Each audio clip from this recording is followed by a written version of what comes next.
आचार्यपर्यन्तां वन्दे गुरुपरम्परां यो नित्यमुच्युतपदाम्बुजयुग्मरुक्मव्यामोहतः तदितराणि तृणाय मेने अस्मद्गुरोर्भगवतोऽस्य दयैकसिन्धोः रामानुजस्य चरणौ शरणं प्रपद्ये मातापिता युवतयस्तनया विभूतिः सर्वं यदेव नियमेन मदन्वयानाम् आद्यस्य न कुलपतेर्वकुलाभिरामम् श्रीमत्तदङ्ग्रीगणं प्रणमामि मोद्ना भूतं सरश्च महदाह्वय पट्टनाद श्रीभक्तिसारकुलशेखर योगिवाहान् भक्ताङ्ग्रिरेण परकाल यतीन्द्रमिश्रान् श्रीमत्पराङ्कुशमुनिं परिणतोऽस्मि नित्यम् नादं पङ्कजनेत्र रामयमुना वास्तव्यमालाधरान् योगेन्द्रं कुरुकेशचन्द्रजलदिं गोविन्दपूरादिपौ भट्टार्यन्निगमान्तयोगी जगदाचार्यौ स कृष्णद्वयो वन्दे माधव पद्मनाभसुमन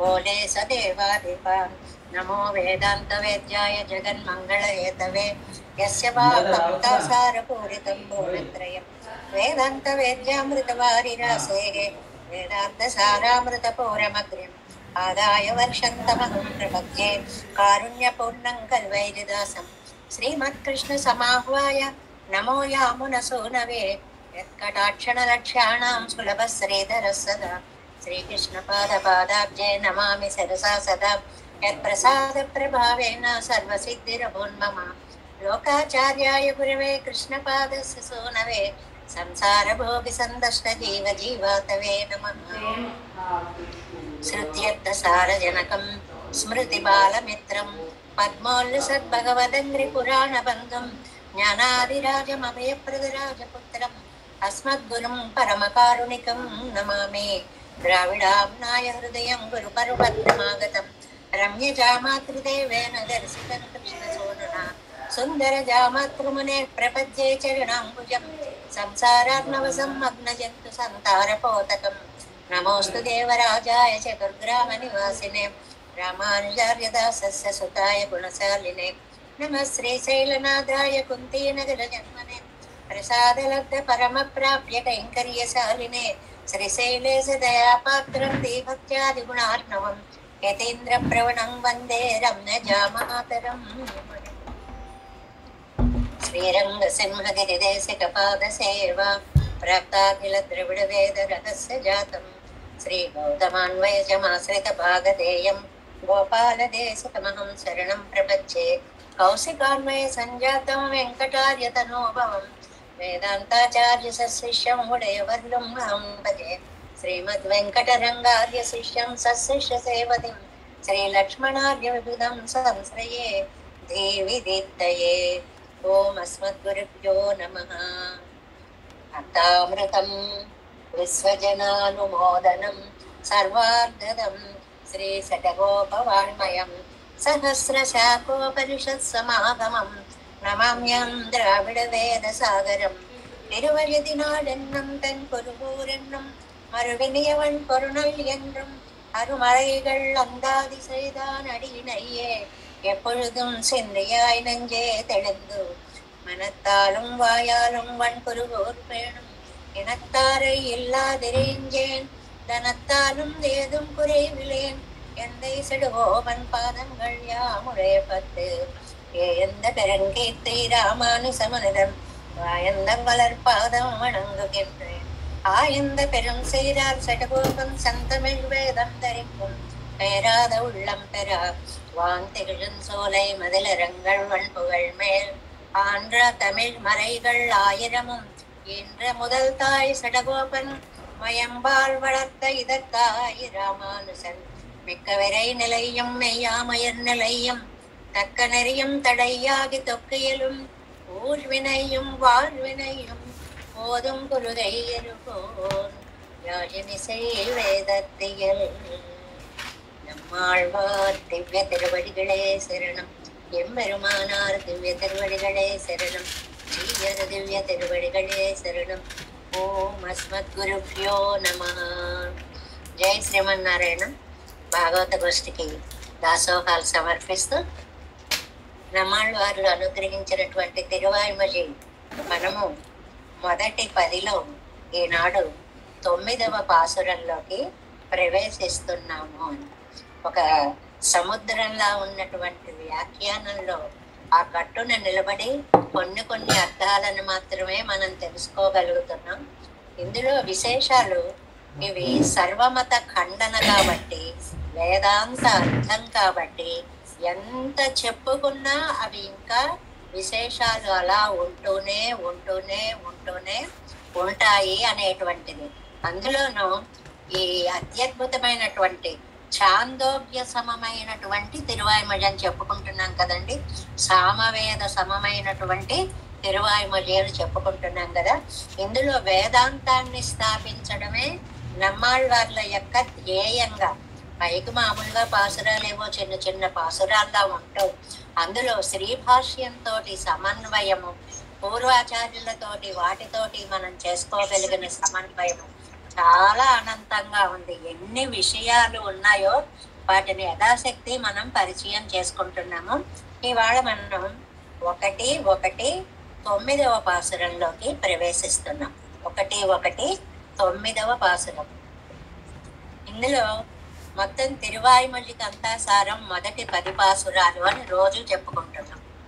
ఎందుకండి అంత 10 పాసురాలే గొప్ప అంటే, మిగిలినవి అన్ని ఆళ్వార్ల యొక్క అనుభూతి, సంశ్లేష దశ, విశ్లేష దశ, వీటికి సంబంధించిన భావ పరంపరగా ఉంటే, ఈ మొదటి పాసురాలు విశిష్టాద్వైత సిద్ధాంత స్థాపన కోసమే ఏర్పడినటువంటి పాసురాలు. కాబట్టి ఇవి చాలా చాలా ప్రధానమైనటువంటి మూలమైనటువంటి పాసురాలుగా మనకి వ్యాఖ్యాత్రి చక్రవర్తులందరూ కూడా అందించారు అని. అందులో మనం మొట్టమొదటి పాసురంలో ఆనంద గుణాన్ని గురించి చెప్పుకున్నాం. నిత్యం ఉయర్వర ఉయర్ నలం నలం నలం ఆనంద గుణాన్ని గురించి చెప్పుకున్నాం. భగవంతుడికి ఉండేటువంటి అనేక కళ్యాణ గుణాలలో ఆనంద గుణము అనేటువంటిది అత్యద్భుతమైనది. వేదమాత కూడా దానిని వివరించలేక వెనక్కి తిరిగి వచ్చేసింది అని ఆ పాసురంలో మనం చెప్పుకున్నాం. అలాంటి గుణాలకు అంతటికీ కూడా ఆశ్రయమైన వాడు అనేటువంటిది 2వ పాసురంలో మనం గుణాశ్రయత్వాన్ని గురించి చెప్పుకున్నాం. ఇంకా 3వ పాసురం దగ్గరకు వచ్చేటప్పటికి ఈ లీలా విభూతి అంతా కూడా ఆయన అధీనమే అని చెప్పుకున్నాం. అంటే నిత్య విభూతిలో ఉంటాడు కాబట్టి ఎలాగో అది ఆయనదే. లీలా విభూతి కూడా ఆయన క్రీడార్థమై ఆయన ఏర్పరచుకున్నటువంటి విభూతి కాబట్టి ఇది కూడా ఆయన అధీనమే అని చెప్పుకున్నాం. ఇంకా 4, 5, 6 దగ్గరికి వచ్చేటప్పటికి అది సృష్టి, స్థితి, ప్రవృత్తి, నివృత్తులు. 4లోనేమో సృష్టి భగవంతుడి అధీనమే, 5లోనేమో స్థితి భగవత్ అధీనమే, 6లోనేమో ప్రవృత్తి నివృత్తులు కూడా ఆయన యొక్క అధీనమే. సృష్టి స్థితి లయ కారకుడు ఆయనే అంటే సర్వ జగత్ కారకుడు, సర్వ జగత్ కారణము పరం బ్రహ్మమే. బ్రహ్మ అనగానే మనకి చతుర్ముఖ బ్రహ్మగారు గుర్తొస్తారు. ఆయన్ని బ్రహ్మ అంటారండి. మరి బ్రహ్మని కూడా సృష్టించినటువంటి పరబ్రహ్మని బ్రహ్మం అంటారు, పరబ్రహ్మం అంటారు. ఆ పరబ్రహ్మం చేత ఈ చతుర్ముఖ బ్రహ్మగారు సృష్టించబడ్డారు అని మనకి అనేక వేద సూక్తులని ప్రతిరోజు కూడా ఉదాహరణగా చూపిస్తూ పెడుతున్నారు అన్నమాట. ఇంకా 7 దగ్గరికి వచ్చేటప్పటికి 7వ పాసురంలోకి జగత్తంతా ఆయన శరీర ఆత్మ భావం, శరీరీ భావంగా, ఆత్మకి మన దేహం ఎలాగైతే శరీరంగా ఉందో పరమాత్మకి జీవాత్మ అలాగా శరీరంలా ఉంటాడు అనేటువంటిది, ఆ ఆత్మని శరీరంగా చేసుకునే పరమాత్మ అందులో విరాజమానుడై ఉంటాడు అనేటువంటి విషయాన్ని చెప్పారు. నిన్న మనం కుదృష్టి నిరసనము అనేటువంటిది ఒకటి చెప్పుకున్నాం. కుదృష్టులు, వేదబాహ్యులు, కుదృష్టులు మొదటి నుంచి కూడా మనం 2 విశేషాలను చెప్పుకుంటున్నాం. వేదబాహ్యులు అంటే అసలు వేదమే లేదు అనేటువంటి వాళ్ళు వేదబాహ్యులు. కుదృష్టులు అంటే వేదం ఉంది కానీ వారి దృష్టి సమంగా వెళ్ళలేదు, కుచితంగా వెళ్ళింది, పక్క మార్గాల్లోకి వెళ్ళింది. అంటే ఈ లోకాన్ని సృష్టించేటువంటి పరమాత్మ విషయంలో భ్రమపడి బ్రహ్మే సృష్టిస్తాడు, ఈశ్వరుడే లయం చేస్తాడు, ఇలాగ దేవతాంతరముల యందు కర్తృత్వాన్ని పెడుతున్నారు అన్నమాట. కాబట్టి ఆ కుదృష్టివాదులని ఎంతో చక్కగా మెల్లగా మెత్తగా మీరన్నది నిజమే కానీ మరి ఈ మంత్రాలకి అర్థం ఏమిటి అని వేద మంత్రాలను చక్కగా సమన్వయిస్తూ కుదృష్టి నిరసనము అనేటువంటిది చేశారు మనకి 8వ పాసురంలో నిన్న. ఇంకా ఉళన్ అనేటువంటి ఇవాళ పాసురంలో 9వ పాసురంలో సర్వశూన్యవాదిని నిరసిస్తున్నారు. సర్వశూన్యవాది అనేటువంటి ఆయన్ని నిరసిస్తున్నారు. ఎవరండి ఈ సర్వశూన్యవాది అని అంటే బౌద్ధంలో 4 శాఖలు ఏర్పడ్డాయి అని మనం చాలా విశదంగా చెప్పుకున్నాం. ఆ పాసురం చెప్పుకున్న రోజున ఎవరండి వాళ్ళు? వైభాషికులు, సౌత్రాంతికులు, యోగాచారులు, మాధ్యమికులు అని 4 రకాల వాళ్ళు బౌద్ధ మతంలో ఉన్నారు. అందరూ కూడా దైవాన్ని అంగీకరించని వాళ్ళే, దైవము లేదు అని చెప్పేవాళ్ళే. ఎవరు? వైభాషికులు చెప్పినా, సౌత్రాంతికులు చెప్పినా, యోగాచారులు చెప్పినా, మాధ్యమికులు చెప్పినా ఈ 4 రకాల వాళ్ళు కూడా బౌద్ధంలో దైవము లేదు అని చెప్పినటువంటి వాళ్ళే. అయితే ఈ 4వ వాళ్ళు మాధ్యమికులు ఉన్నారే, దైవమే కాదు సర్వము శూన్యమే, సర్వము శూన్యమే అని ఒక సిద్ధాంతాన్ని తీసుకొచ్చారండి. సర్వం శూన్యం అంటే ఏమిటంటే, సర్వం అంటే ఏమిటండి? మనం ఏదైనా ఒక సిద్ధాంతాన్ని గురించి చెప్పుకోవాలంటే ప్రమాణం ఏమిటండి అని అడుగుతాం. వేదం ప్రమాణము అని చెప్తాం, దాన్ని ప్రమాణము అంటారు. ప్రమాత ఎవరండి అని, తెలుసుకునేటువంటి వాడు ఎవరండి? ప్రమేయం ఎవరండి? అందులో ఉన్న వస్తువు ఏమిటండి? ప్రమేయం, ప్రమాత, ప్రమాణం ఈ 3 ఉన్నాయి అని అందరు అంగీకరిస్తారు. ఈ మాధ్యమికులు అవి కూడా లేవు, సర్వం శూన్యం, అసలు మొత్తం ఏమీ లేదు అనేటువంటి దాన్ని వాదించేవారు బౌద్ధ మతంలో 4వ శాఖకు సంబంధించినటువంటి మన మాధ్యమికులు. ఈ మాధ్యమికులు అనేటువంటి వారి వాదాన్ని ఇవాళ పాసురంలో చాలా స్పష్టంగా మీరు చెప్పింది దీనివల్ల దీనివల్ల దీనివల్ల తప్పు అనేటువంటి దాన్ని సున్నితంగా చెప్తున్నారు అన్నమాట. ఈ పాసురాన్ని చెప్పడం వ్యాఖ్యానంలో అంటారు, మిగిలిన భగవద్ విషయం అంతా చెప్పుకోవచ్చు కానివ్వండి, ఈ పాసురం అర్థం అవడం మనకి చాలా కష్టము అంటారు. ఎందువల్ల కష్టము అని అంటే కోర్టులో లాజిక్స్ ఉంటాయి చూడండి. ఒక పాయింట్ మాట్లాడినప్పుడు అలా అప్పుడే ఎందుకు అలా జరిగింది అనే ఓ ప్రశ్నను ఒక్కటి తీసుకున్నాడంటే బోల్డ్ వాదం అంతా పెరిగిపోతుంది. అంతా దాన్ని స్థాపించడానికి ఆ ప్రశ్న ఒకటి కారణం అవుతుంది.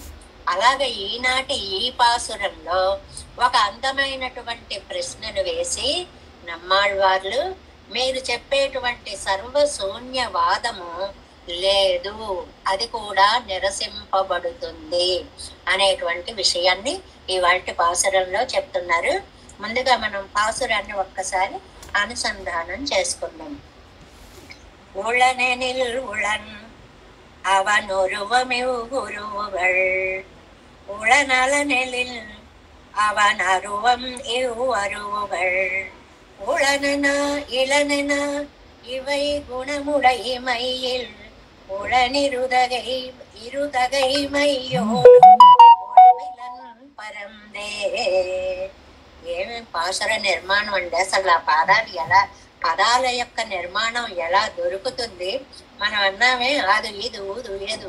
అసలు ఆ మాటలని ఫ్రేమ్ చేసి, మాటలు ఉంటాయి భాషలో చాలా, వాటిని ఆ ఛందస్సులోకి తీసుకొని వచ్చి ఇవాళ పాసురంలో ఉచ్చారణ కాస్త మనం ఊ ఆ అటు అన్నా కూడా అర్థం మారిపోతుంది. అలాంటి పదాలు ప్రయోగించాలి.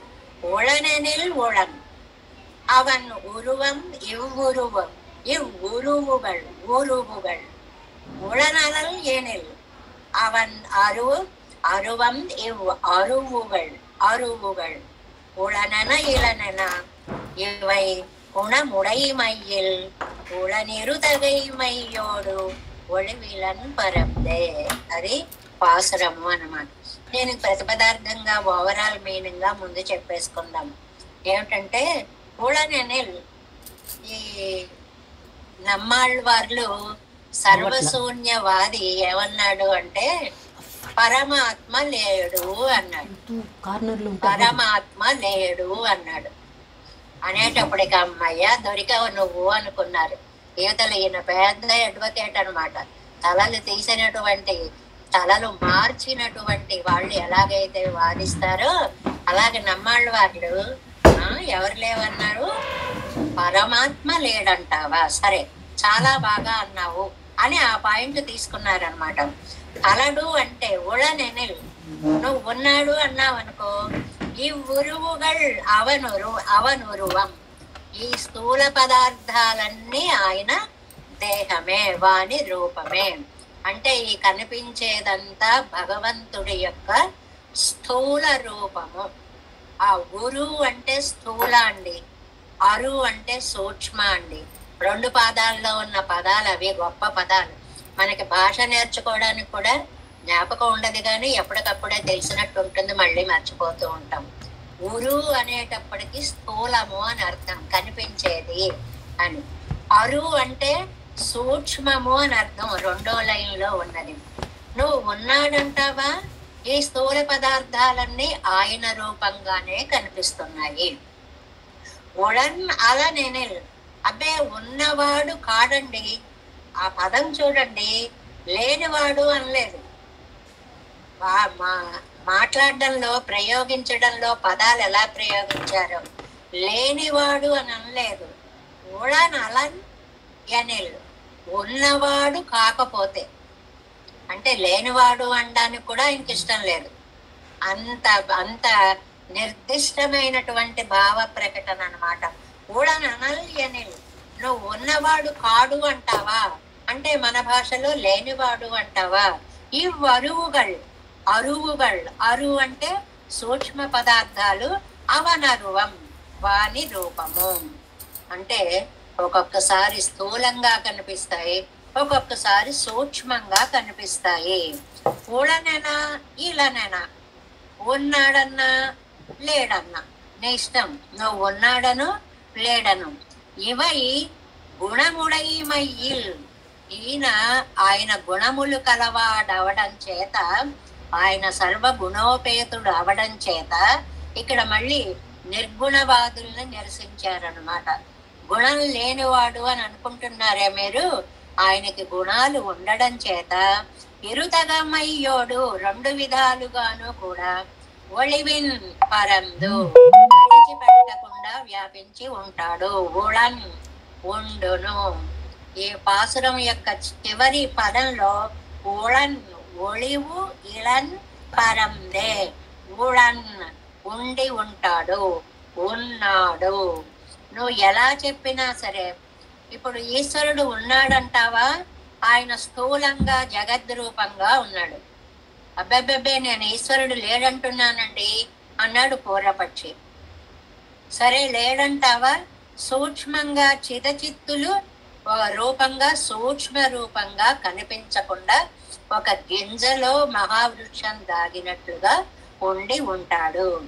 భావము అభావము అని రెండు మాటలు అన్నమాట.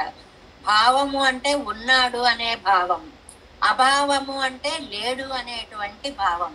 ఈ రెండు స్వభావాలతోటి కూడా ఉన్నాడనే అర్థము. అంతా వ్యాపించి ఉంటాడు అంటారు. అంటే మామూలుగా తేలిక భాషలో మనం మాట్లాడుకోవాలి అంటే, ఏమండి భగవంతుడు ఉన్నాడు అంటే స్థూలంగా ఉన్నాడండి అన్నారు ఆళ్వారు. అబ్బెబ్బెబ్బే మేము భగవంతుడు లేడన్నాము అన్నాడు పూర్వపక్షి. సరే నువ్వు లేవంటే ఆయన సూక్ష్మ రూపంగా ఉన్నాడు, నిజమే. విత్తనంలో చెట్టు దాగి ఉంది కదా, లేదనగలవా? విత్తనం వేస్తే కదా చెట్టు వస్తుంది. ఇది లాజిక్ అన్నమాట ఆయన అడిగేటువంటిది. మరి లేదు అంటే సూక్ష్మంగా ఉన్నాడు, ఉన్నాడు అంటే స్థూలంగా ఉన్నాడు. ఇది పెద్ద, దీనికి నువ్వు ఇంతెందుకయ్యా వాదించడము అంటున్నారు. కాబట్టి భావ అభావ, ఉన్నాడన్నా లేడన్నా ఈ రెండు స్వభావాలతోటి ఉండే ఉన్నాడు. ఉన్నాడు అంటే స్థూలంగా ఉన్నాడు, లేడు అంటే సూక్ష్మంగా ఉన్నాడు. ఉండడం మాత్రం ఖాయం. అది ఇవాళ పాసురంలో ఆయన చెప్పినటువంటిది. ఉన్నాడా లేదా అనే దానికి ఎంత చక్కటి ఆలోచననిస్తారో చూడండి ఆయన. ఈ పౌరూపు పాసురాలన్నిట్లోనూ కూడా బ్రహ్మరుద్రాదులు మనకి మూలకారకులు కాదు, సృష్టి కాదు, సంహారం కాదు, అలానే నిరసించేశారు కదా. శ్రీమన్నారాయణుడే పరతత్వము అనేటువంటి విషయము. ఆయన ఈ జగత్ అంతటిని, ఆత్మనంతటిని తన శరీరంగా భరిస్తాడు అనేటువంటి విషయము ఇది వేదమే చెప్తోంది. ఏంటి ఎన్ని శృతులని, యస్య ఆత్మ శరీరం, యస్య పృథివీ శరీరం, ఎన్ని చెప్పారండి. ఈ ఇక్కడికి వచ్చేటప్పటికి నువ్వు సర్వం శూన్యం అంటున్నావు, నీ మాట నీకే బెడిసి కొడుతుందయ్యా అని ఒక మాట అన్నారు. ఎలాగా అంటే నీ మాటే ముందు ఒప్పుకుంటాం, ఏమీ లేదు, భగవంతుడు లేడు అని అంటాం అనుకోండి. మరి భగవంతుడు లేడు అని నువ్వు అనే మాటలో ఎవరు లేరు, లేడు అన్నావు నువ్వు. దీనికి ఈయన 3 ప్రశ్నలు వేశారు. ఎవరు లేరు, ఎప్పుడు లేరు, ఎక్కడ లేరు. ఏదైనా ఒకటి లేదు అంటే అది ఒకప్పుడు ఉండి ఉండాలి. మొత్తం పాసుర సారాంశం ఇది. నువ్వు లేడు అంటున్నావు, ఎవరు లేడంటున్నావు, ఎప్పుడు లేడంటున్నావు, ఎక్కడ లేడంటున్నావు. ఈ 3 ప్రశ్నలు వేసేటప్పటికి అవతల వాడికి ఏం ఆలోచించాలో ఏం చెప్పాలో కూడా తెలియలేదు అన్నమాట. కాబట్టి ఇప్పుడు నువ్వు ఉన్నావనుకో అంటున్నారైనా, కుందేటి కొమ్ము అని ఒకటి ఉంది. కుందేలుకి కొమ్ములు మొలవు కదా. ఆకాశ పుష్పాలు, గగన కుసుమాలు అని ఉన్నాయి. అవి ఎప్పుడు ఆకాశంలో పూలు పూయవు కదా. ఇవి ఎప్పుడు అసలు జరగనివి అని అర్థం. ఆ 3వ వస్తువు జరగకపోవడం ఉంటుంది గాని కుందేలు అనేది ఉంటుంది, కొమ్ము అనేటువంటిది విడిగా ఉంటుంది. ఇవి రెండు కలిసే కుందేటి కొమ్ము అనేది ఉండదు. అదే అంత జాగ్రత్తగా దాన్ని అర్థంలోకి తీసుకురావాలి అన్నమాట. అందువల్ల లేడు అనగానే ఎవడు లేడు, ఎప్పుడు లేడు, ఎక్కడ లేడు చెప్పు. వాళ్ళ వాదాన్ని వాళ్ళకే తిప్పికొట్టడం అన్నమాట. ఇది చాలా అందమైనటువంటిదిని, మళ్ళీ చాలా విషయాన్ని అంతర్గతం చేసుకుని సమతాన్ని స్థాపించుకోవడానికి అద్భుతమైన పాయింట్ వాళ్ళ మాటల్లోంచే తీసుకొని చెప్పినటువంటి సిద్ధాంతము అంటారు దీన్ని. మనకి దీంట్లో కూడా ఇరామానుజనోత్తందాదిలో కూడా మీ అందరికీ తెలుసు. నాట్యని సత్యమయంగళ్ మాండన నారణనై కాట్య వేదం కళిపోత్తదు. ఎంత బాగా చెప్పారండి ఆయన మనకి తిరువరంగ పెరుమాళ్ళు. ఆయన అరయర్ స్వామి నా నీస సమయంగళ్ మాండన, నువ్వు చూసినటువంటి నీచమైనటువంటి మతాలన్నీ కూడా నశించిపోయాయి. ఇది సిద్ధాంత స్థాపన అన్నమాట. ఎలా నశించాయి? ఆళ్వార్ల వంటి వాళ్ళందరూ కూడా ఇదిగో ఇంత చక్కగా ఒక్కొక్కటి నిరూపించడం వల్ల. అలాగే ఇరామానుజనోత్తందాదిలో ఇంకో భాషణం కూడా వస్తుంది మనకి. తర్క చమణரும் శాక్య పేయిగళం తాళ్ షడయ్యోన్ సొర్కత్త సోంబరం శూన్యవాదరం.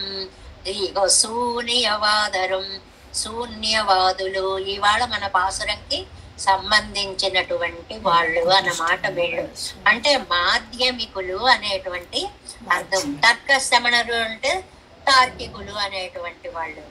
పేయి అనేవాళ్ళు పిచ్చి పట్టినట్లుగా ఉండేటువంటి శాక్యర్ అంటే ఒళ్ళు మండిపోయినప్పుడు నీకేమన్నా పిచ్చి పట్టిందా, చెప్తుంటే అర్థం అవట్లేదా అంటామే. అలాగా అరే ఇంత ఉందని చెప్తుంటే లేదు లేదంటావేమిటి అనే ఉద్దేశంలో పేయ్ శాక్యర్ శాక్యర్గళం ఆ బౌద్ధులు ఉన్నారే, మాధ్యమికులు ఉన్నారే, అంతా శూన్యం శూన్యం శూన్యం అని శూన్యవాదరం. శూన్యవాదులు ఎలాగా అనగలుగుతున్నారు మీరు అలాగా? ఎందుకని నాల్మరయ్యం నెక్క 4 వేదాలు ఘోషిస్తున్నాయి, పరమాత్మ ఉన్నాడు, పరమాత్మ ఉన్నాడు, ఇలాంటి కళ్యాణ గుణాలు ఉన్నాయి, ఇదిగో ఇక్కడిక్కడ ఇలా చేశాడు, ఇలా అవతరించాడు, ఇలా ఘోషిస్తుంటే లేవు లేవు లేవని ఆ కురుంబుసై నీసరం అపార్థాలు చెప్పేటువంటి కుదృష్టులు మాండనర్ వాళ్ళందరూ కూడా నశించారండి. ఎప్పుడు నశించారండి? పొన్కర్పగం ఎం విరామానుసమని నీళ్ళు నిలత్తే పోండ్రపెన్. ఒక కల్పవృక్షం లాంటి భగవద్ రామానుజులు ఈ లోకంలో అవతరించిన తరువాత, ఎందుకు మనం రామానుజుల్ని ఇలాగ తీసుకున్నాము అంటే, ఇవాళ దాంట్లో ఒక శ్రీభాష్యంలో సిద్ధాంతాన్ని ఈనాటి పాసురంతో సమన్వయించి చెప్తారు అన్నమాట. అందువల్ల మా ముందు తాత్పర్యం చెప్పేస్తాను, వినండి, అప్పుడు పంత మీద తేలిగ్గా అర్థం అవుతుంది. శూన్యవాదిని ఒక ప్రశ్న వేశారనమాట. నువ్వు చెప్పు, ఈశ్వరుడు ఉన్నాడు అనే మాటతో లేడంటున్నావా, ఈశ్వరుడు లేడు అనే మాటతో లేడంటున్నావా? ఇదండి నిజంగా ఇది వాదనలో చాలా అద్భుతమైనటువంటి ప్రశ్న. ఉన్నాడు అనే మాటతో లేడంటావా, లేడు అనే మాటతో లేడంటావా? ఏంటంటే మీరు అడిగేది, ఉన్నాడు అనే మాటతో లేదంటాం ఏంటి, నేను అది ఎలా కుదురుతుంది అన్నాం. మరి లేడు అన్నావు, ఎవరు లేరు అది చెప్పు. లేడు అంటే ఎవరు లేరు, ఎవడో ఒకడు ఉండి ఉండాలి, వాడు ఇప్పుడు లేకపోవాలి, ఇక్కడ లేకపోవాలి, ఈ ఆకారంలో లేకపోవాలి అని. దానికి పెద్దలు మిగిలిన వ్యాఖ్యానాల్లో ఎక్కడో ఓ ఉదాహరణ చెప్పారండి. అరటి పండు ఉంది, లేకపోతే మామిడి పండు ఉంది. మామూలుగా లోకంలో పళ్ళు ఉన్నాయి, పండు లేదు అని నువ్వు అన్నావు అనుకో, శూన్యవాదివి. పండు ఇప్పుడు లేదా, ఇక్కడ లేదా, పండు ఆకారంలో లేదా, సృష్టిలో పండు లేదా, అసలు అది చెప్పు అని అడుగుతున్నారనమాట. అందువల్ల నువ్వు ఉన్నారన్న మాటతోటి లేడని చెప్తావా, లేడన్న మాటతోటి లేదని చెప్తావా? ఈశ్వరుడు ఉన్నాడు అంటే ఉన్నాడు అని ఎలాగూ స్థాపించబడుతుంది. లేడు అంటే ఒకప్పుడు ఉండేవాడు ఇప్పుడు లేడనే అర్థం వస్తుంది. అదే కదండి చాలా లౌకికంగా అర్థం. నా దగ్గర లేదు అన్నాం. నా దగ్గర లేదు అంటే అది ఎప్పుడో ఎక్కడో ఒక చోట ఉండే ఉంటుంది. దీనిని తర్కము అంటారండి. చాలా అందమైనటువంటి వాదంతో పరత్వాన్ని స్థాపించడము అన్నమాట. వీటికే భావము అభావము అని 2 పేర్లు ఉన్నాయండి. భావము అంటే ఇప్పుడు ఉంది, ఇక్కడ ఉంది, ఏ రూపంగా ఉంది, ఇలా ఉంది అనేది భావ, ఉండుట అని అర్థం. లేదు అభావము, ఇప్పుడు లేదు, ఇక్కడ లేదు, ఇలా లేదు, ఇక్కడ లేదు, ఈ సమయంలో లేదు. ఈ భావాలు రెండిటి వల్ల కూడా ఓవరాల్ మీనింగ్ ఏమొస్తుంది? అది ఎప్పుడో ఎక్కడో ఒక చోట ఒక రూపంలో ఉండే ఉంటుంది. దీనికండి మనకి కుండని, ఘటాన్ని ఉదాహరణగా చెప్తారండి. ఘటము కుండ లేదు అన్నాడు సర్వశూన్యవాది. కుండ లేదు అంటే అందంగా అడిగారు అనమాట. కుండ అనేది అసలు ఒకటి ఉందా? అది కదా నువ్వు లేదంటున్నావు. చాలా ఈజీగా అర్థమయ్యే శ్రీభాష్యంలోని ఉపపత్తి అంటారు దీన్ని. కుండ లేదు అంటున్నావు అంటే కుండ అనేది ఒకటి ఉందా? ఉంటే అది ఇప్పుడు లేదు అని అర్థం. కాబట్టి భగవంతుడు లేడు అంటే ఇప్పుడు లేడు అని అర్థం. అంతేగాని భగవంతుడు అనేవాడు ఒకడు ఉన్నాడు. కుండ అనేది ఒకప్పుడు ఉంది. శ్రీభాష్యం అంతా ఘటపటాదులోని కుండలు, వస్త్రాలు ఉదాహరణలుగా చెప్తుంటారు. మిగిలిన వాటి మీకు వెళ్ళను. ఈ కుండ లేదు అనే చోట ఏమండి నా దగ్గర కుండ లేదండి అంటాం. అంటే కుండ అనేది అసలు లోకంలో ఒకటి ఉందని ఒప్పుకున్నావా? అది నీ దగ్గర లేదు అని చెప్తున్నావు. అంటే ఇప్పుడు లేదు, ఇక్కడ లేదు, ఈ రూపంగా లేదు. అంతేగాని అసలు కుండ అనేది నీ నోటితో నువ్వే కుండ లేదు అనడం వల్ల ఒకప్పుడు అది ఉంది అన్న అర్థం వస్తుంది. కాబట్టి సర్వశూన్యం అనే మాట అసలు సిద్ధించదు. ఎప్పుడూ లేదన్న మాట అసలు సిద్ధించదు. ఇది ఊరికే పైకి కొంచెం కష్టంగా అనిపిస్తోందేమో గాని చాలా తేలికగా దాన్ని సమన్వయిస్తున్నారు. ఎలాగా అంటే కుండ లేదు, అరటి పండు లేదు. అరటి పండు లేదు అంటే సృష్టిలో లేదా? నీ దగ్గర ఇప్పుడు ఈ సమయంలో ఈ స్థలంలో లేదా? కాలాన్ని బట్టి చెప్తున్నావా, దేశాన్ని బట్టి చెప్తున్నావా, రూపాన్ని బట్టి చెప్తున్నావా లేదనే మాట. అవతల వాడికి తల తిరిగిపోయిందనమాట. నేను లేదన్నానే గాని ఇలాంటి ప్రశ్న వస్తుందని నేను అనుకోలేదు. లేదు అంటే ఓహో ఒకప్పుడు ఉండి ఇప్పుడు ఈ 3 రూపాల్లో లేదు అన్నమాట అనేటువంటి దాన్ని చెప్తున్నారు. దాన్ని మనం పాసురంలో ప్రవేశించి కొంచెం కొంచెం చెప్పుకుందాం. ఎలాగా వ్యాఖ్యానంలోకి వెడదాం చూడండి. 9వ పార్ట్ 180వ పేజీలో చిట్ట చివర 9వ పార్ట్ 9వ పాసురం. సర్వశూన్యవాది నిరసిక్కిరార్. సర్వశూన్యవాదులని నిరసిస్తున్నారు. దీనికి మనం వివరణ చెప్పుకున్నాం. సర్వశూన్యవాదులు అంటే ఏదీ లేదు అనేటువంటి వాళ్ళు. ఆ ఏదీ లేదు అనేటువంటి వాళ్ళు బౌద్ధంలో 4వ జాతికి చెందినటువంటి వాళ్ళు మాధ్యమికులు అనేటువంటి వాళ్ళు. ఆ మాధ్యమికుల వాదాన్ని ఇక్కడ నిరసిస్తున్నారు. వార్తామడియాగా భాష్యకారర్కు అవనై నిరసిక్క ఇవారు తాము అవనై ఇక్కడి మ్యూట్ చేసుకోండి. భాష్యకారులు సర్వదా అనుపపత్తేశ్చ అనేటువంటి ఒక సూత్రం, బ్రహ్మ సూత్రం చేత శూన్యవాదులను నిరసించారు. సర్వదా అనుపపత్తేశ్చ జీయరరుంబదంలో అంటే ఆ పేజీ మొత్తంలో చిట్ట చివరి లైన్లో ఆఖరి లైన్లో ఉంది చూడండి. సర్వదా అనుపపత్తేశ్చ. అది అది అసలు కుదిరేటువంటిది కాదు. ఎందుకు కుదరదు? లేదు అంటే ఎప్పుడు లేదు, ఎక్కడ లేదు, ఎలా లేదు, వీటన్నిటికీనూ సమాధానం చెప్పాలి. ఇవర్తామవనై నిరసక్కైకు అడిగెన్నెల్. ఏమండి ఇలా లేదనడానికి కారణం, మూల కారణం ఏమిటండి? அதுவும் இவ்வாழ்வார்த்தம் பக்கலிலே உண்டு.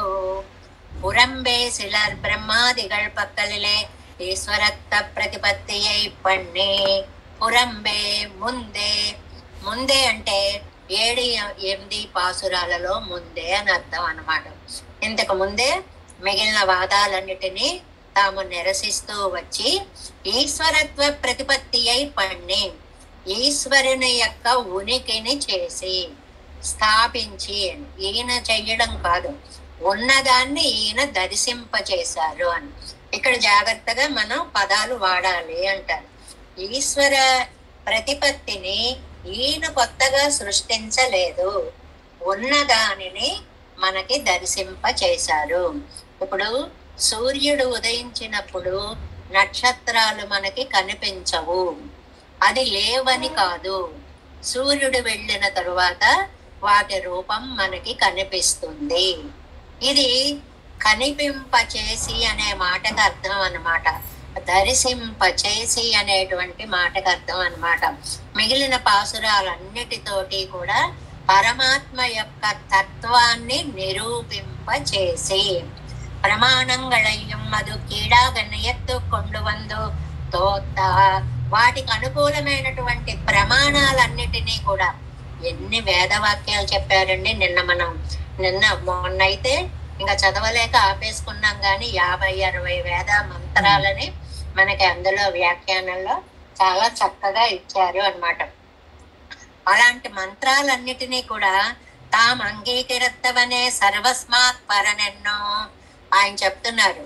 మీరు అంగీకరించేవాడు సామాన్యుడు కాదు, సర్వస్మాత్ పరం, అందరికంటే పరుడు. పరపరం అని నిన్నటి పాసురంలో వచ్చింది చూడండి.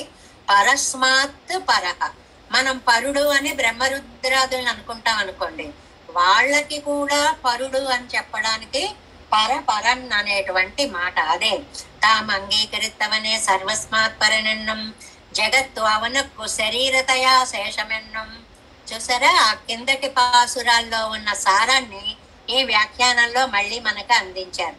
జగత్తంతా ఆయనకి శరీరముగా ఉంటుంది అని, శరీర భావాన్ని నేను చెప్పుకున్నాం కదండి, ఆ పదం కనమాట ఇది. తద్ ప్రతిపాదక ప్రమాణం వేదం మెన్నం. మీరు పక్షపాతంతో చెప్తున్నారులేండి అన్నాడు కదా పూర్వపక్షి. కాదు, వేదము చెప్పిన దానినే నేను ప్రమాణీకరించి చెప్తున్నాను. వేదం ఎక్కడా వారిద్దరూ దేవతలు పరదేవుడు అని చెప్పలేదు. వారికి కూడా ఉనికిని ఇచ్చేటువంటి తత్వం శ్రీమన్నారాయణుడు అని వేదం చెప్పడం వల్ల తమ్ముడయ్యం నత్తై ఉపన్యసిత్తు నిన్నారుకే వాటిని ఆ సిద్ధాంతాన్ని 7-8 పాసురాలలో చాలా చక్కగా ఉపన్యసించారు. ఇవై ఇతనయ్యం ఇల్లయ్యన్నం పోదు పూర్వపక్షமாக ఇవత్త అంగీకరత అనుభాషిత్తొక్క జిక్క వేణుమెరే. దీన్ని అంతటినీ కూడా పూర్వపక్షవాది చెప్పిన, మనం చెప్పుకున్నాం ఒక మాట, ఎవరిని కూడా తీసి పాడేరండి.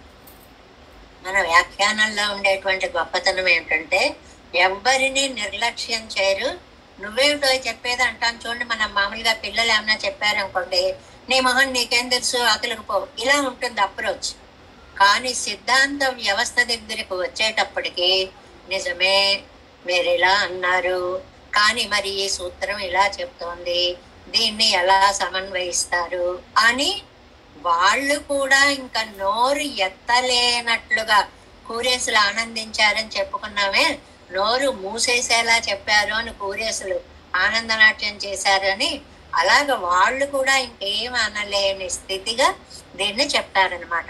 అది ఇవత్తై అంగీకరిత్తు అనుభాషిత్తు అవనాలు ఇల్లయ్యే ఎన్నప్పో కాదు முதலிலே శూన్యమన్నిల్ సర్వశూన్యమా వాదం సిద్ధియాదు. చాలా మంచి లైన్. మొత్తం శూన్యము అంటే సరే నువ్వు చెప్పేది కూడా శూన్యమే అంటాం, అంతేగా. మనకి సరదాగా ఒక మాట ఉందండి, అన్ని మిథ్య అంటున్నట్టు. మిథ్య అంటే వాడు మీకు ఒక ఏనుగుని పంపించారట, పరుగు పెట్టుకు పారిపోతున్నట్టు. ఏమిటయ్యా అన్ని మిథ్యే కదా, ఎందుకు పరిగెట్టుకు పారిపోతున్నావు అన్నారు. జగన్మిథ్య పలాయనం మిథ్య అన్నట్టు. ఆ ఏనుగు మిథ్యే, నేను పరిగెట్టడం కూడా మిథ్యే అన్నట్టు. అలాగా ఇక్కడ నువ్వు శూన్యము అంటున్నావు, అప్పుడు నీ మాట కూడా శూన్యమే అయిపోతుందిగా. అన్నీ శూన్యం అన్నప్పుడు నీ సిద్ధాంతం కూడా శూన్యమే అయిపోతుంది. ఇంకా నువ్వేం సాధించగలుగుతావు? కాబట్టి నీ మాటతోటి నీ మాటను కూడా నువ్వు నిలబెట్టుకోలేవు. నువ్వు అన్న మాటకి నీ మాటే వ్యాఘాతం అవుతుంది. వ్యాఘాతం అంటే ముందో మాట చెప్తాం వస్తామండి అని, తర్వాత రామండి అంటాం. ఏమండి ఇందాక వస్తానన్నారు ఇప్పుడు రానన్నారు అంటే స్వవచో వ్యాఘాతం అంటారు. అంటే మన మాట మనమే ముందొకటి చెప్పి వెనకొకటి చెప్పాము అని అర్థం. అలాగే ఇక్కడ సర్వశూన్యం ఏదీ లేదంటున్నావు, మరి నువ్వు ఉన్నావా? నీ సిద్ధాంతం ఉందా? నీ వాదం ఉందా? అది లేకుండా పోవాలిగా, అది కూడా లేదు. కాబట్టి దాన్ని నువ్వు అంగీకరించవు కదా. ఈయన ఉన్నై కేట్పోం నిన్నొక మాట అడుగుతాను చెప్పు అంటున్నారు. నీ తాన్ ఈశ్వరన్ ఉళనన్ ఎంగిర సొల్లాలే అవనిల్లామై సాధిక్క పాత్రిరాయో. నువ్వు భగవంతుడు ఉన్నాడు అనే మాటని చెప్పి లేడని నిరూపిస్తావా? ఇల్లై ఇంగర సొల్లాలే లేడని చెప్పి అవని ఇల్లామయ్యై సాధిక్క పాత్రిరాయో. ఇది నిజంగా కోర్టులో జడ్జిమెంట్ ఇచ్చే ముందు వాద ప్రతివాదాలుగా ఉంటాయన్నమాట.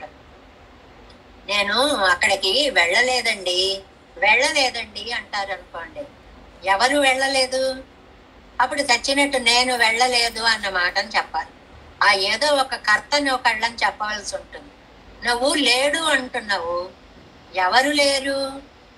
ఆ ఎవరు అనేటువంటి మాటకి నువ్వు సమాధానం. ఎవరైనా ఒకడు ఉన్నాడు అన్నప్పుడే లేడు అన్న మాట వస్తుంది. నువ్వు లేడు అనే మాటని చెప్తున్నావంటే ఉన్నాడన్న మాటని నువ్వు ఒప్పుకున్నట్టేనా? ఇది మెయిన్ వాదం ఈ పాసురంలో ఉన్నటువంటి. భగవంతుడు అనే ఆయన ఉన్నాడని నేను అన్నా, లేడు అని నువ్వు అన్నావు. ఎవరు లేరు నేను అడుగుతున్నా. నువ్వు ఏదో ఒకదాన్ని లేడని చెప్పదలుచుకున్నావు కదా, ఎవరు లేరు అది నాకు ముందు చెప్పు. అదే చూడండి, ఇల్లై ఎంగిర లేడు అంటే ఇల్లామయ్యై సాధిక్కప్పార్తిరాయో. ఆ లేడు అనే మాటతోటే భగవంతుడు లేడని చెప్పాలనుకుంటున్నావా? ఇది చాలా తార్కికమైనటువంటి ప్రశ్నలా ఉంటుంది. భగవంతుడు ఉన్నాడు అనే మాటతోటి అతను లేడని చెప్తావా? భగవంతుడు లేడు అనే మాటతోటి అతను లేడని చెప్తావా? నీ ఉద్దేశం ఏమిటో నాకు అర్థం కావట్లేదు. ఎన్నా ఎందువల్లంటే ఇంగన్ వికల్పిక్క ఇక్కు కరుత్తు ఎన్నన్నా. ఇక్కడ 3 వికల్పాలు ఉన్నాయి.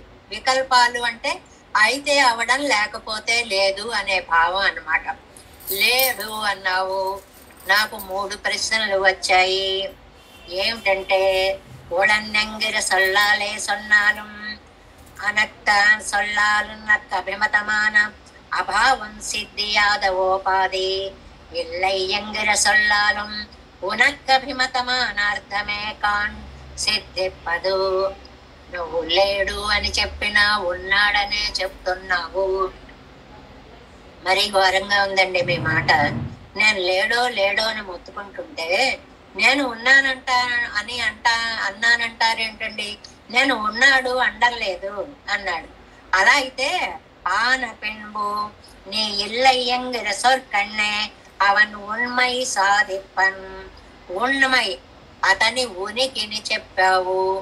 లేడు అని చెప్పడం వల్ల ఎవడో ఒకప్పుడు ఒకడు ఉండేవాడని, వాడు ఇప్పుడు లేడని నువ్వు చెప్పినట్లే. ఈ వికల్పాలు అని ఒక మాట వాడారు. వికల్పాలు అంటే ఇక్కడ కాలమా, దేశమా, ఆకారమా?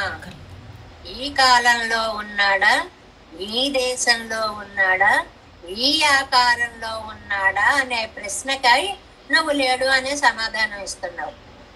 లేడు అంటే ఇప్పుడు లేడు, ఇక్కడ లేడు, ఇలా లేడు, అది నీ ఉద్దేశం. వెంటనే తెలివైన వాళ్ళు ఒక ప్రశ్న వస్తారుగా, ఎక్కడో ఉన్నాడు, ఎప్పుడో ఉన్నాడు, ఎలాగో ఉన్నాడు. మరి అంతే కదండి. ఇప్పుడు ఇక్కడ ఇలా లేడు అంటే అప్పుడు అక్కడ అలా ఉన్నాడు. ఇది వాదం అన్నమాట. చాలా చక్కటి స్థాపన. నీ మాటతో ఎవరి కంటితో వేలితో వారి కంటినే పొడవడము అంటారు. దాన్ని ఇక్కడ నమ్మాళ్ళవార్లు చాలా అందంగా చూపించారు. లోకத்தில் భావాభావ శబ్దங்களுக்கு யாதருபடி பொருள் கொள்ளுகிறோம் அப்படி கொள்ளில் நீ நினைக்கிற వ్యర్థమున్నాల్ సాధికపోగాదు. ఒకడు రాలేదు, అతడు రాలేదు అన్నాం. ఇక్కడ పాసురంలో లేడు అన్నాం. ఇంకో ఉదాహరణ చెప్పుకుంటున్నాం. రాలేదండి అని ఒక మాట ఉంది. రాలేదంటే ఎవడు రాలేదు, ఎప్పుడు రాలేదు, ఎక్కడికి రాలేదు. ఇది లౌకికంగా మనకి తెలియడానికి ఇచ్చిన ఉదాహరణ. అలాగే భగవంతుడు ఎప్పుడు లేడు, ఎక్కడ లేడు, ఎలా లేడు, ఈ 3టికి నువ్వు సమాధానం చెప్పవు. అంగనే కొళ్ళాయా వివాదం తన్నిల నక్కు అధికారం ఇల్లై. అలా నువ్వు చెప్పకపోతే నువ్వు చెప్పిన మాట నీకే తప్పు అని తెలుస్తుంది. అంతే కదా. నేను ఒక మాట చెప్పాను అంటే దాన్ని నేను కరెక్ట్ గా సమర్థించుకోవాలి. అలా సమర్థించుకోలేకపోతే నా మాట తప్పు. లేడు అన్నావు, ఎక్కడ లేడు, ఎప్పుడు లేడు, ఎవడు లేడు, ఎలా లేడు. ఏమో నాకు అదేం తెలుసు, నేను అవేం అనలేదే, లేడన్నాను. అలా ఎలా కుదురుతుంది? లేనివాడు ఎవడో చెప్పు ముందు. లేనివాడు ఎప్పుడు లేడో చెప్పు ముందు. లేనివాడు ఎక్కడ లేడో చెప్పు ముందు. లేనివాడు ఎలా లేడో చెప్పు ముందు. గొంతు పట్టుకుందనమాట అవతల వాడి మాటతో వాడికే ఎలా సమాధానం చెప్పాలో తెలియలేదు అని. ఈశ్వర సద్భావం முதலிலே இல்லை என்கிற நீ அவன் உண்மைக்கு செய்யாயிరే.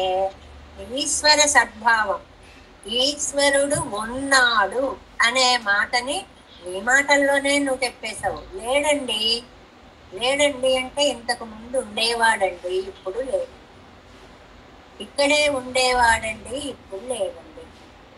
ఇలా ఉండేవాడండి, ఇప్పుడు లేదండి. అన్ని నీ ప్రశ్నలో ఎంతో వెనక చరిత్ర దాగి అనేక ప్రశ్నలు బయలుదేరి వస్తున్నాయి. అది నువ్వు బాగా అర్థం చేసుకోవాలి.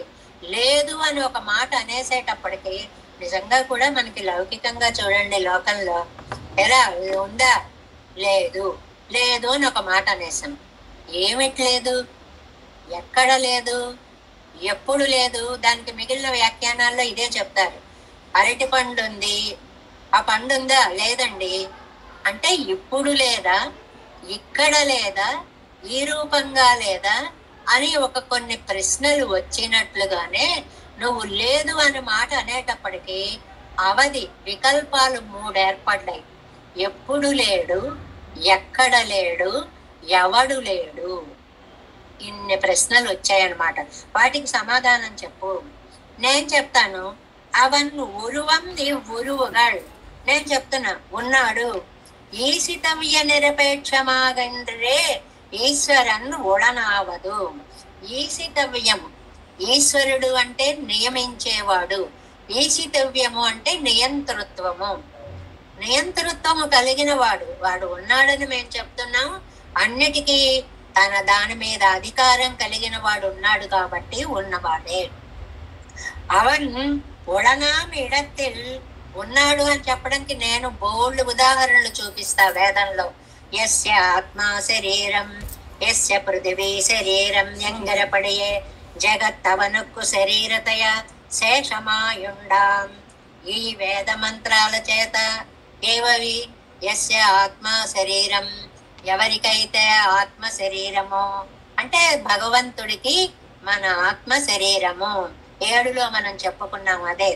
యస్య పృథివీ శరీరం, ఆత్మే కాదండి పృథివీ కూడా శరీరమే. అంటే చేతనములు పెరుమాళ్లకు శరీరము. చాలా బాగా గుర్తు పెట్టుకోవాలి. చేతనములు పెరుమాళ్లకు శరీరము అని నేను చెప్పాను కదా. ఊళనలనెన్బాయో అప్పోర్ అభావ ధర్మయాయి తోత్వం. లేడు అంటే పైకి కనపడేలా లేడు, సూక్ష్మ రూపంగా ఉన్నాడు. నువ్వు లేదు అనడానికి వీలు లేదు. విత్తనాన్ని తీసుకుని ఇందులో ఏమి లేదు అనడానికి లేదు, అందులో చెట్టు దాగి ఉంది. మరి నాకు కనపడదేమండి? కాలంతో, దేశంతో, పరిణామంతో అది కనిపిస్తుంది. అన్నిసార్లు కనపడవలసినటువంటి అవసరము లేదు. నీకు చూసే ఆ దృష్టి ఏర్పడితే, నీకు చూసే ఆ కాల వ్యవధి ఉంటే, నీకు చూసేటువంటి ఆ నేత్రము ఉంటే దానిలో నుంచి ఆ వృక్షము యొక్క స్థితి కనిపిస్తుంది.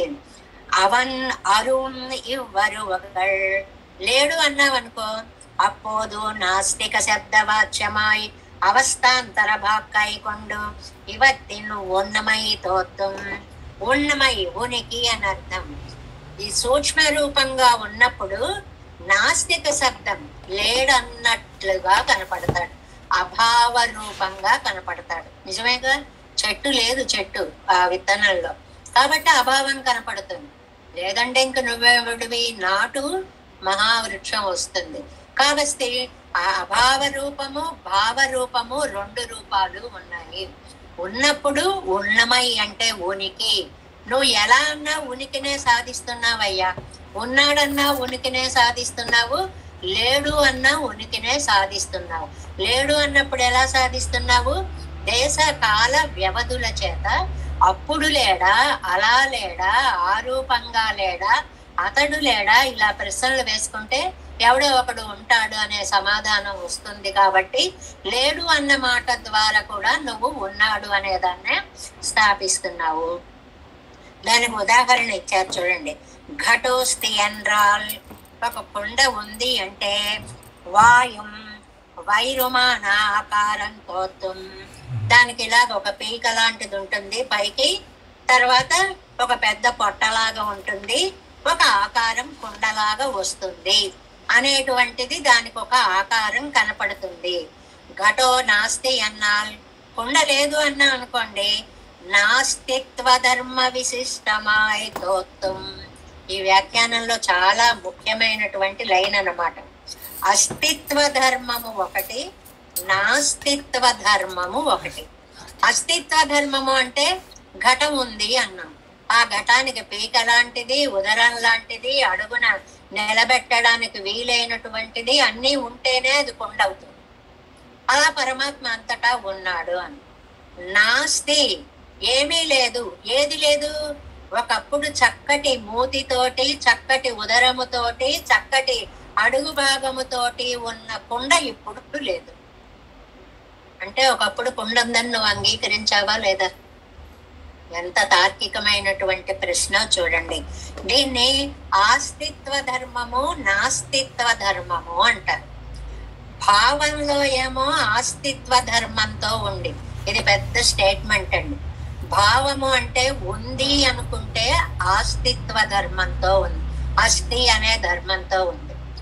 అభావంలోనేమో నాస్తిత్వ ధర్మంతో ఉంది. లేదు అంటే కనపడకుండా సూక్ష్మ రూపంగా ఉంది. అయిపోయింది స్టేట్మెంట్, జడ్జిమెంట్ అయిపోయింది అన్నమాట. జడ్జి గారు మొత్తం కేసు అవతల వాడిది కొట్టి పారేసి నారాయణ పరత్వాన్ని స్థాపించేశారు.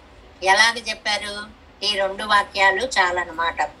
ఘటో అస్థి ఎండ్రాల్, కుండ ఉంది అని మీరంటే, వాయుం వర్యం ఆన ఆకారం తోత్తం, ఒక చిన్న మూతి లాంటిది, ఒక పొట్ట లాంటిది భాగము దానితో నిర్మించినది ఉంది అని భావరూపంగా ఉంది. ఘటో నాస్తి అన్నారు. నాస్తిత్వ ధర్మ విశిష్టమాయి తోత్తం, ఏది లేదు. ఒకప్పుడు కుండలా ఉండేది ఇప్పుడు లేదు. అంటే ఇప్పుడు నువ్వు దర్శించలేకపోతున్నావు, కానీ ఒకప్పుడు అది ఉంది. ఆ ఉన్నది నీకు కనిపించట్లేదు కాబట్టి ఇది అరువం, అంటే సూక్ష్మ రూపం. చూసినప్పుడు ఉరువం, అది స్థూల రూపం. చిన్న పదాలు, అరువురు చిన్న పదాలు, కానీ వాటికి స్థూల రూపము సూక్ష్మ రూపము అనేడు. ఇంగిళ్ళై ఎండదాగిల్ వేరోడు ఇడత్తిలే ఉండాం.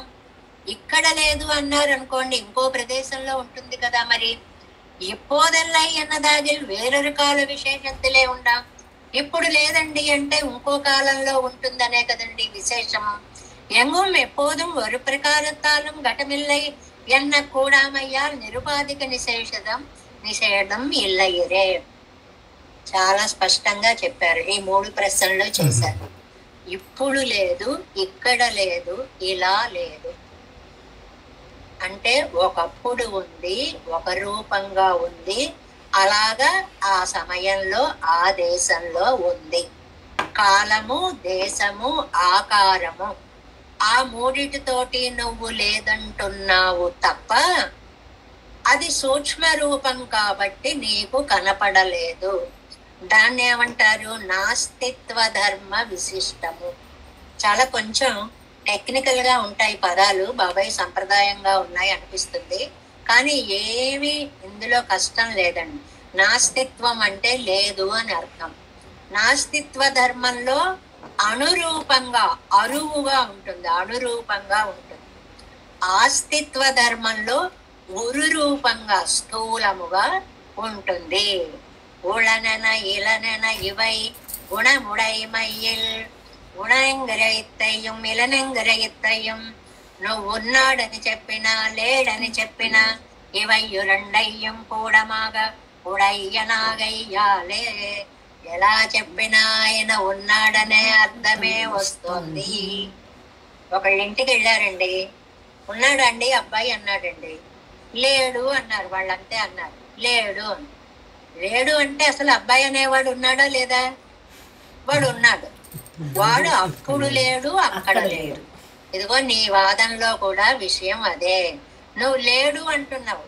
ఎవడు లేడు, ఎప్పుడు లేడు, ఎక్కడ లేడు అనే ప్రశ్నలకి నీకు సమాధానం లేదు.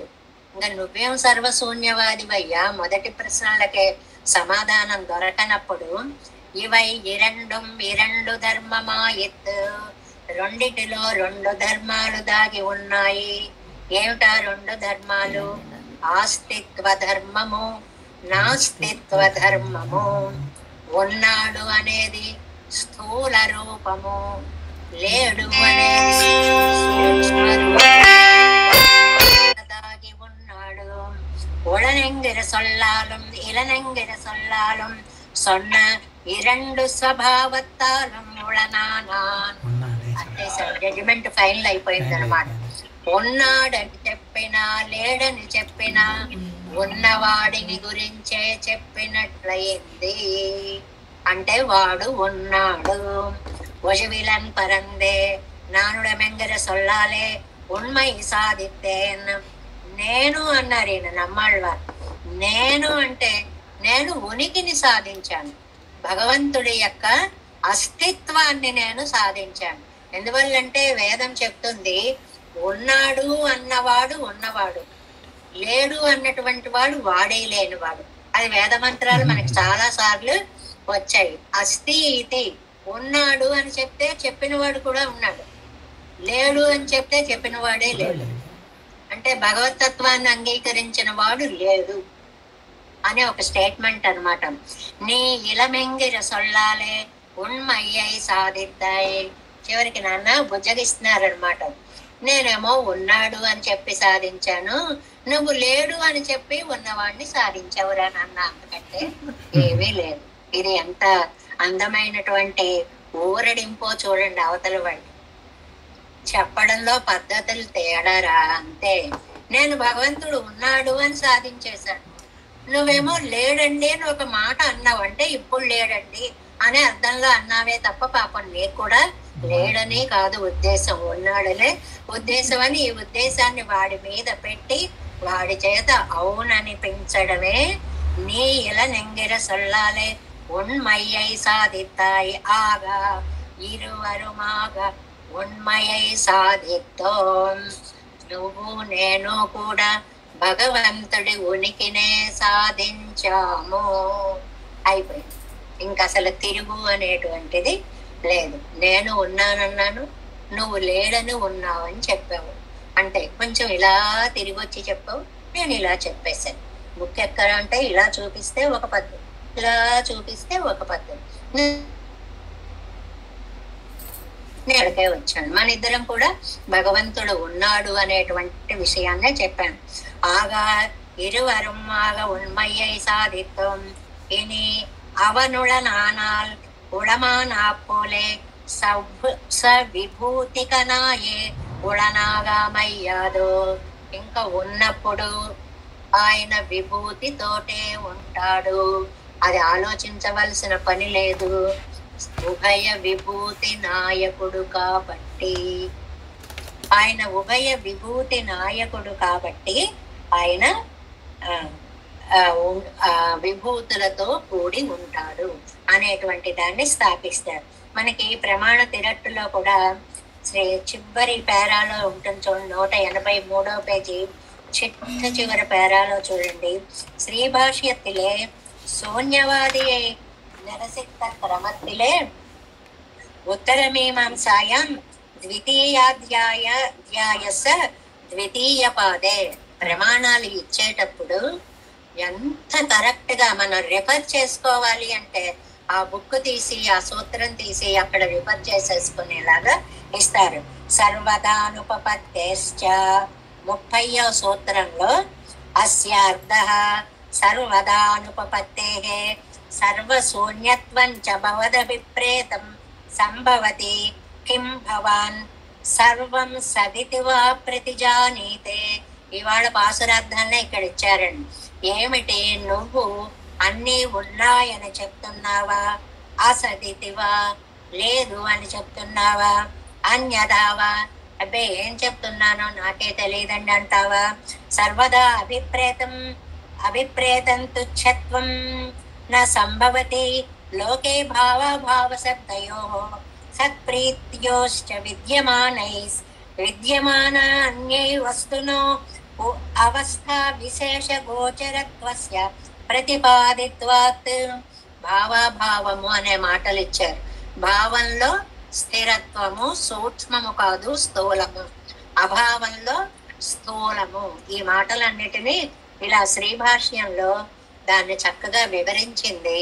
అంటే మనకి భగవద్ విషయం అంతా వేదవ్యాస సూత్రాలతోటి దానికి ఎంబెరుమానార దర్శనంగా చెప్పబడినటువంటి శ్రీభాష్య వివరణతోటి మనకి ఇది సాగుతోంది అన్నమాట. ఇది సామాన్యమైనటువంటి గ్రంథం కాదు అనడానికి ఈ పాసురాలు మనకి పరమ ఉపాధేయ. ఎందువల్లంటే శూన్యవాదులను నిరసించారు అంటే బయటగా పైన మనం మాట్లాడుకుంటే వాడే గెలుస్తాడు, అన్నీ శూన్యం అంటాడు. ఇది కొంచెం లాజిక్ లోకి వెళ్ళి అన్నీ శూన్యం అయితే నువ్వు శూన్యమేరా పో అనొచ్చు. అలా కాదు, నేనున్నాను అన్నీ శూన్యం అంటాడు. అది ఎలాగదా? నువ్వు ఉన్నానంటున్నావు, మరి లేడు అనే మాటకు అర్థమేమిట్రా? వాడు లేడు అని చెప్పాలి కదా. ఆ వాడు అనేటువంటి వాడు ఒకప్పుడు ఉన్నాడు, ఒక చోట ఉన్నాడు, ఒకలా ఉన్నాడు. నీకు తెలియకుండానే 3 వికల్పాలు చెప్పావు, అవధులు చెప్పావు, దేశ అవధి చెప్పావు. ఇక్కడ లేడు అన్నావు, ఎక్కడో ఉన్నాడు. ఇప్పుడు లేడు అన్నావు, ఎక్కడో ఏదో సమయంలో ఉన్నాడు. ఇలా లేడు అన్నావు, ఏదో ఆకారంలో ఉన్నాడు. నీ మాట నీకే అది ఖండనముగా ఉంది. ఏర్పడినటువంటి మాట ఇది. కాబట్టి నువ్వు ఉన్నావు అనేటువంటి దాన్ని నేనైతే ఉన్నాడు అని డైరెక్ట్ గా చెప్పాను, నువ్వైతే ఇండైరెక్ట్ గా చెప్పావు. అంతే తేడా, నీకు నాకు ఏమీ లేదు అని. మళ్ళీ ఒక్కసారి 2 నిమిషాల్లో సారాంశం చెప్తాను చూడండి. పూరపు పాసురాల్లో బ్రహ్మ రుద్రాదులు కాదండి సృష్టికర్తలు, జగత్కారణ పరమాత్మ అని చెప్పేసి ఈ సర్వశూన్యవాదిని నిరసించారు. సర్వశూన్యవాది అంటే నాలుగవ రకానికి చెందినటువంటి మధ్యమవాదులకి సర్వశూన్యవాదులు అనేటువంటి పేరు. నీ సర్వశూన్యవాదం ఎందుకు సిద్ధింపదు అంటే నువ్వు కూడా లేకుండా పోతావు కాబట్టి అది సిద్ధించదు. అందువల్ల ఒక ప్రశ్న వేశారు ఆళ్వార్లు, నువ్వు చెప్పు, ఈశ్వరుడు ఉన్నాడు అని చెప్పి లేడంటావా, లేడు అని చెప్పి లేడంటావా? నీ లేడు అనే పదానికి చాలా అర్థం ఉంది. లేడు అంటే ప్రశ్నలు వేసుకోవాలి. ఎవడు లేడు, ఎప్పుడు లేడు, ఎక్కడ లేడు, ఈ ప్రశ్నలు వేసుకుంటే వాడెవడో బయటికి రావాల్సిందే. ఉంటే భావము అంటారు, లేకపోతే అభావము అంటారు. ఉంటే ఆస్తిక్యము అంటారు, లేకపోతే నాస్తిక్యము అనేటువంటిది అంటారు. కాబట్టి వీటితోటి నీ మాట తప్పని నీకే నిరూపిస్తున్నాను చూడు. ఎలా ఉన్నాడు భగవంతుడు? చిత్తు అచిత్తులు స్థూల శరీరంగా చేసుకుని కనపడే రూపము ఉంది. రూపము కనపడుతోంది. సూక్ష్మమైన అచిత్తు చిత్తులతోటి కనపడని సూక్ష్మ రూపం అన్నిటా అంతర్యామి అయి దాగి ఉన్నాడు. అంటే చిత్తులను ఆయన ఎప్పుడూ విడిచిపెట్టలేదు. ఇది విశిష్టాద్వైత సిద్ధాంతము. లోపల ఉన్న బయట ఉన్న వాటితో విశిష్ట అద్వైతము కూడే ఉన్నాడు, ఆ రెండిటితోటి కూడా. ఎందుకని ఎలా చెప్తారండి? ఎందుకంటే వేదంలో నేను ప్రమాణం చూపిస్తాను. ఎస్ పృథివీ శరీరం, ఎస్ ఆత్మ శరీరం, ఇవన్నీ కూడా నేను నీకు నిరూపించగలను. నువ్వేమన్నా ప్రమాణం ఉంటే చెప్పగలవా? లేదండి అంటే నేను ఇంకోటి ఉదాహరణ చెప్తాను విను. భాష్యకారులు కూడా శ్రీ భాష్యంలో భగవద్ రామానుజులు కూడా నేసచ్చమయంగళ్ మాండనాన్ని ఉపదేశ రత్నమాలలో చెప్పినట్లుగా సర్వదా అనుపపత్తేశ్చ అనేటువంటి అనుపపత్తి అధికరణము అనేటువంటి దాంట్లో ఒక కుండను ఉదాహరణగా చెప్పారు. కుండ ఉంది, ఆ ఆకారంతో ఆ పొట్టతో ఆ ఇదిగా ఉంది. కుండ లేదు, ఆ ఆకారంతో ఉన్నది లేదు, ఇప్పుడు లేదు, అలా లేదు. అంటే అది అనేటువంటిది ఒకటి ఉంది కానీ ఈ మూడిట్లోనూ అది లేదు అనేటువంటి విషయాన్ని మనకి చెప్పాలి. కాబట్టి వ్యాప్తి అనేటువంటిది స్థూల రూపంగా ఉంది ఒక పద్ధతి, సూక్ష్మ రూపంగా ఉంది ఒక పద్ధతి. స్థూల రూపంగా ఉన్నదాన్ని ఆస్తిక్య ధర్మము అంటారు, సూక్ష్మ రూపంగా ఉన్నదాన్ని నాస్తిక్య ధర్మము అంటారు. నాయన నేను ఉన్నాడు అని డైరెక్ట్ గా చెప్పిన మాటని నువ్వు లేడు అని ఇండైరెక్ట్ గా చెప్పావంతే. ఆ లేనివాడు ఎవడో ఒకడున్నాడని నీ మాటకి కూడా అర్థము.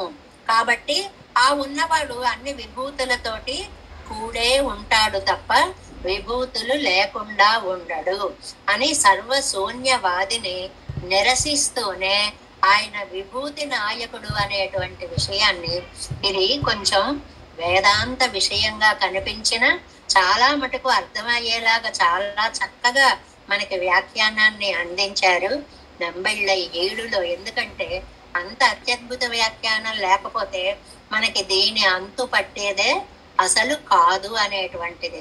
అంటే సర్వశూన్యవాది నిరసత్వము ఈ 9వ పాసురంలో నిరూపింపబడింది. உளன் எனிலுடன் அவன் உருவம் இவ்வுருவுகள் உணலயனின் அவன் அருவம் இவ்வருவகள் உளனன இளனன இவை குணமுடை மையில் உளனே இரு தகைமையோடு ஒளிவிலன் பரந்தே. நம்மாழ்வார் திவ்ய திருவடிகளே சரணம்.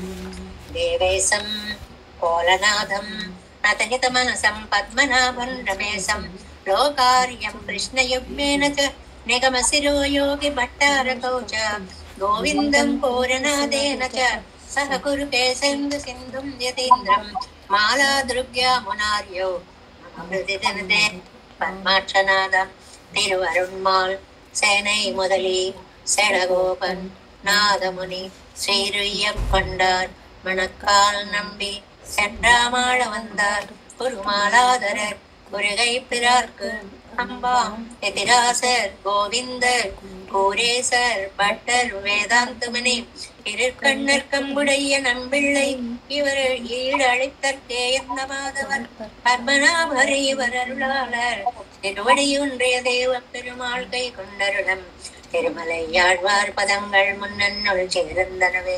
நமோஸ்து தேவராஜாய சதுர்கிராம நிவாசினே ராமானுஜார்ய தாசஸ்ய சுதாய குணசாலினே நம ஸ்ரீ சைலநாதாய குந்தே நகர ஜன்மனே பிரசாதலப்த பரம பிராப்ய கைங்கர்யசாலினே ஸ்ரீசைலேசு தயா பாத்திரம் தேவத்யாதி குணார்ணவம் யதேந்திர கருணம் வந்தே ரம்ய ஜாமாதரம் மணிம் வாழ் திருவாய் மழைப்பிள்ளை மாதக வாழ்வாழும் மனவாழ மாமணியன் வாழியவன் மாறும் திருவாய் மழிப்பருளை மாநிலத்தோர் தேரும் மழை உரைக்கும் ஸ்ரீரங்க சிம்மகிரி தேசக பாத சேவா பிராப்தாகில திரௌட வேத ரகசிய ஜாதம் ஸ்ரீ கௌதமான்வயமாசிரித பாகதேயம் கோபால தேசிகமஹம் சரணம் பிரபத்யே கௌசிகான்வய சஞ்சாதம் வெங்கடார்யதனோபவம் வேதாந்தாச்சார்ய சசிஷ்யம் உடையவர்யும் மஹம் பஜே श्रीमद् वेंकटरंगाद्य शिष्यं सत्सिद्ध सेवति श्री लक्ष्मणार्य विदितं संश्रये देवी दीप्तये।